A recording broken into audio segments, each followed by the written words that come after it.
Hi guys, and a warm welcome to vlog 6 of series 2 Axing Anxiety in 10 with Dr. M. So Dr. M here from London's Pinnacle Harley Street, on location, psych on Skype, and working in association always with my fab colleagues over in Ireland, Galway at Book Hub Publishing.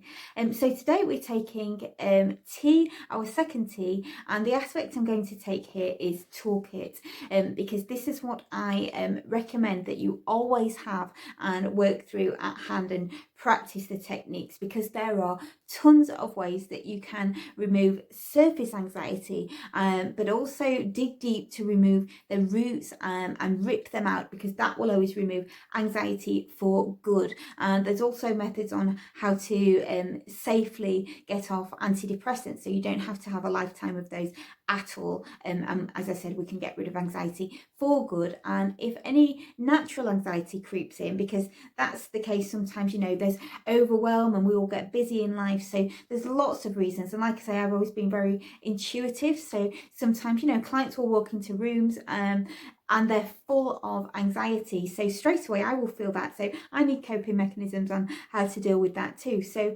nobody's immune, but it's important that if we know how to deal with it, we know how to deal with superficial, and we know how to deal with roots, then we never have to suffer from it. So the toolkit is really important. It's all listed in Out of Your Comfort Zone book, and it will all be listed in the 7-day removal process of anxiety. But just to give you a few as we're taking the aspects now, one of again a very simple technique but so important on actually the outcome is taking a diary and noting down all the triggers of when you feel anxious, so the dates, the times, and what's really important is the events that's surrounding it, all the people that you've been around, to start really detecting what's triggering the anxiety. Because whether you're on medication or not, it doesn't matter, there's still a deep-rooted trigger for the anxiety, because otherwise, on your meds you wouldn't be okay some days, and then some days you're suddenly not.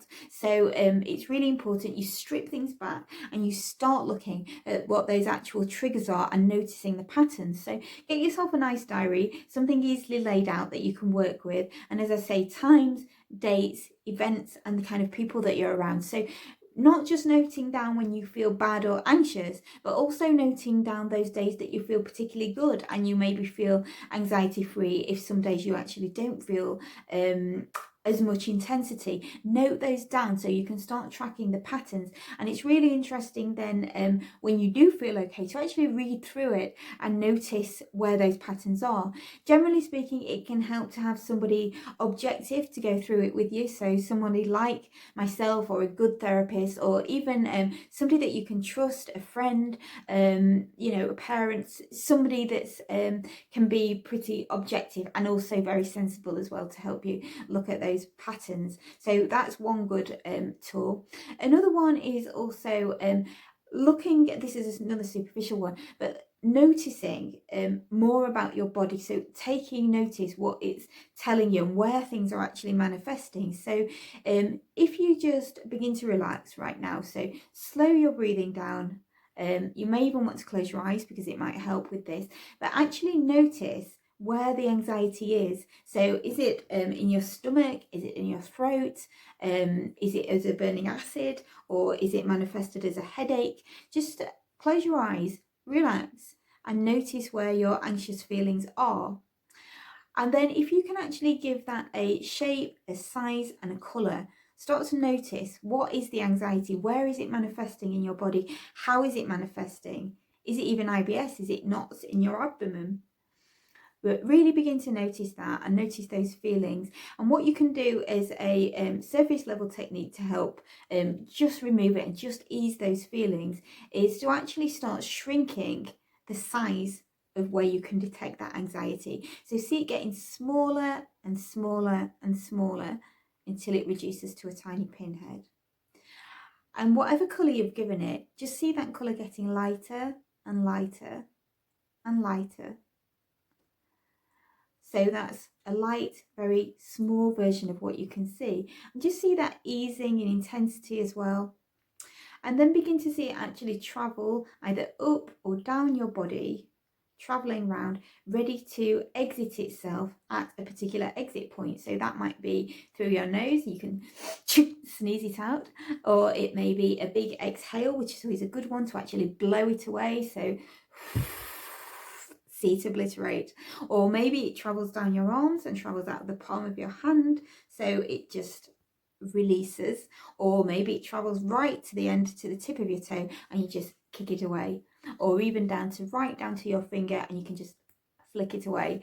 And that can just help with the visualization of actually releasing the manifested symptom of anxiety out of your body. Because remember what I said about the power of visualization in terms of the unconscious mind, the part of the mind that we're not always aware of but runs the body on autopilot. So it's responsible for your breathing naturally, your pulse rate, your heart rate, things that you can't possibly think about all at once consciously to keep yourself alive. So we have the unconscious mind, which is out of our awareness, which keeps us going on autopilot. It's also responsible for repressing those memories and storing everything.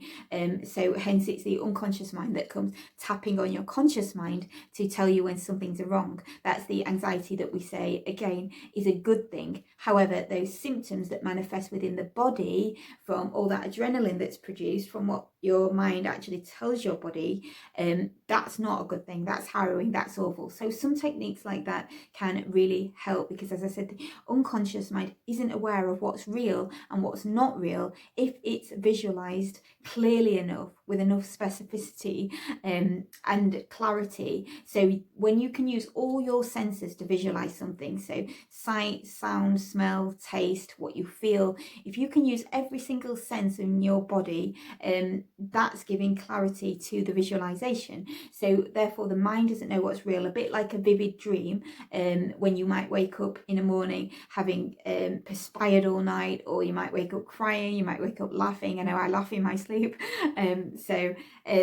The unconscious mind there doesn't know, again, what's real or not real, because you're visualizing something so deeply, your body is responding physically. And I've said before how lots of scientific studies have been done on this. So people have been wired up to brain scans.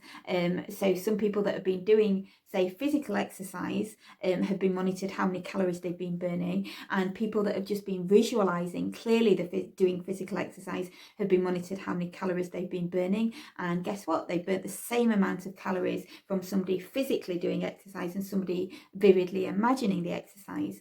So my point here is that even from the technique I've just taken you through, if you visualize that clearly enough, the mind will not know what's real or not real, but it will physically respond in the same way. So if you imagine removing that anxiety and it completely disappearing through some orifice in your body, you know, your mouth, your nose, out through your fingertips, flicking it away, kicking it away, whatever's relevant to you and how you feel best gets rid of it. And it can, you know, like I said, be nice sometimes to just blow it away. So you do what's right for you, but that's the science behind it, and that's why I'm not completely off my rocker. And the book is called Not So Batshit Crazy, because these techniques really work if you do them properly and you follow the guide, and you follow the big book that will be coming out, and you will completely release anxiety. And as I said, there's lots more aspects to the mnemonic B.A.T.H.I.T. So really keep with it, keep practicing these techniques, and have that belief that you can completely get rid of anxiety altogether, and you will be able to do it. So go out, have a good day, feel free, practice these techniques. You can follow me on social media. There'll be lots more techniques I put out, and lots of posters and mini video clips of useful things that will remind you of what you need to be doing. But the point is, you can release anxiety and you can get off antidepressants. And in the actual hard copy guide of B.A.T.H.I.T, Not So Crazy, there are tons of testimonials I've been given of people that I've helped to actually do that and come off antidepressants, and they're living phenomenal lives, completely anxiety free. And that's all I want for you guys, and that's why the book are at reduced rates as well, because we just want to get that out there and go and live happy lives, fulfilled lives, because you can. So take care, and I'm sure I will speak to you very soon.